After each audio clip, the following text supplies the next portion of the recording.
Hello, welcome back to Lalitha's kitchen. ఈరోజు నేను అంటే హాఫ్ అయిన తర్వాత గుర్తొచ్చింది నాకు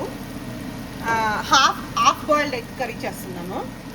సో దీనికి ప్రాసెస్ ఏం చాలా సింపుల్. ఫస్ట్ ఆనియన్, కొద్ది పచ్చిమిరకాయలు వేసుకున్నా పర్లేదు, లేకపోతే పచ్చిమిరకాయలు వేసుకోకపోయినా పర్లేదు. టమాటోలు మంచిగా, అల్లం వెల్లుల్లి పేస్ట్ ఒకదాని తర్వాత ఒకటి వేసుకోవాలి. నేను అన్నీ ఇప్పుడు ఒకేసారి చూపించాను. Doesn't mean you have to add all once. కొద్ది ఆనియన్స్ ఫ్రై అయిన తర్వాత అల్లం వెల్లుల్లి పేస్ట్ అయిన తర్వాత టమాటోస్, ఇవన్నీ బాగా కూరలాగా బాగా అయిపోవాలన్నమాట. ఓకే, మనకి ముద్దలాగా వేగిపోవాలి. అయిన తర్వాత అప్పుడు దీంట్లోకే ఉప్పు కారం సరిపడా, ఎగ్కి సరిపడా ఉప్పు కారం, ఆ గ్రేవీకి సరిపడా నీళ్ళు అన్నీ పోసుకొని అప్పుడు ఎగ్స్ని మనము బ్రేక్ చేయాలన్నమాట. మీకు అది ఎలా చేయాలో చూపిస్తాను.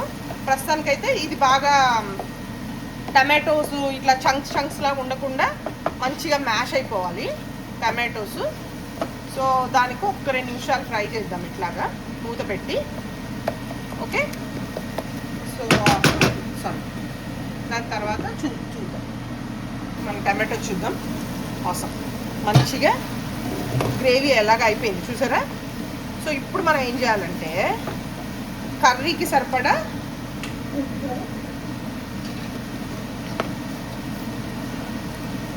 ఈరోజు నా చెయ్యి చాలా చాలా బ్యాడ్గా ఉంది ఉప్పు విషయంలో.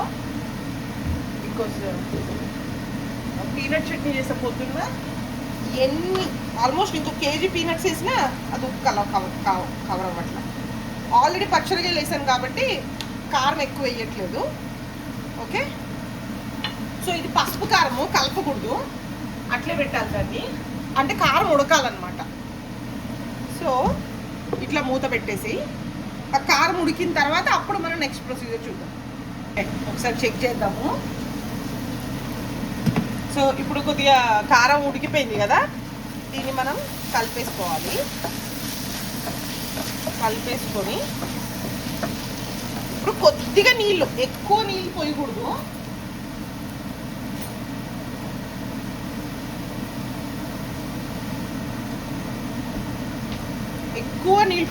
దీనికి కొద్దిగా ఎగ్స్ ఉడకడానికి సరిపడా అంత నీళ్ళు. ఓకే, ఇట్లాగా ఇంకొద్దిగా అంటే ఈ కన్సిస్టెన్సీలో దింపుకోవాలి కదా మనం. సో అందుకోసమని ఈ మాత్రం నీళ్ళు పోసుకుంటే సరే. చూసుకున్నారు కదా ఉప్పు కారం. ఇప్పుడు ఈ స్టేజ్లో ఇది ఉడికిపోతే మనం టమాటో కూర అంటాం కదా. ఓకే, అలాగ చేసేసుకోవాలన్నమాట. ఇప్పుడు ఎగ్స్ తీసుకొని మనం ఎన్నైతే ఎగ్స్ వేద్దాం అనుకుంటున్నామో ఆ ఎగ్స్ని ఇట్లా సేఫ్గా డ్రాప్ చేసేసేయాలి. అంతే, ఇట్లా కదపకూడదు దాన్ని.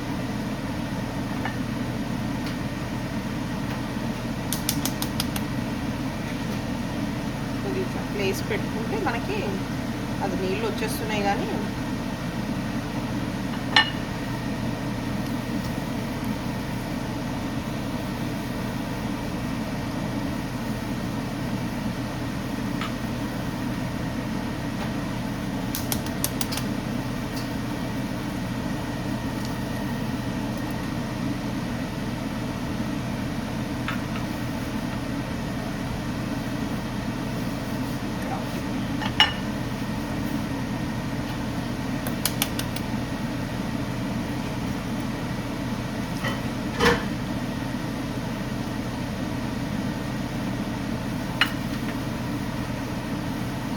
ఎగ్ వేద్దాము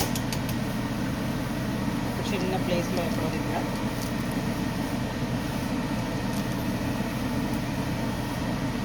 ఇంతే. ఇప్పుడు దీన్ని మూత పెట్టేసేయాలి. మూత పెట్టేసి ఉడకనిద్దాం. ఒకసారి చూద్దాము. ఓకే, చూసారు కదా మంచిగా ఉడుకుతుంది కదా.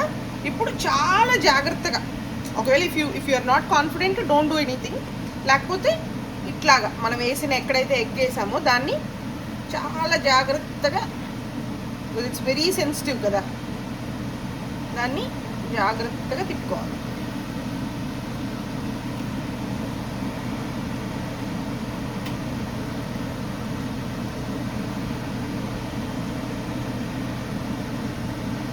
ఓకే, అంతేనండి. ఇట్లా తిప్పిన తర్వాత మనకి ఈ వాటర్ అంతా పోయి ఎప్పుడైతే ఆయిల్ వస్తుందో అప్పుడు మనం ఆపేసుకోవడమే. ఓకే, అది అయినాక చూపిస్తాం మళ్ళీ. Let's see our curry. Okay, so oil మంచిగా తేలిపోయింది కదా, ఇంక ఇక్కడ మనం ఆపేసుకోవచ్చు.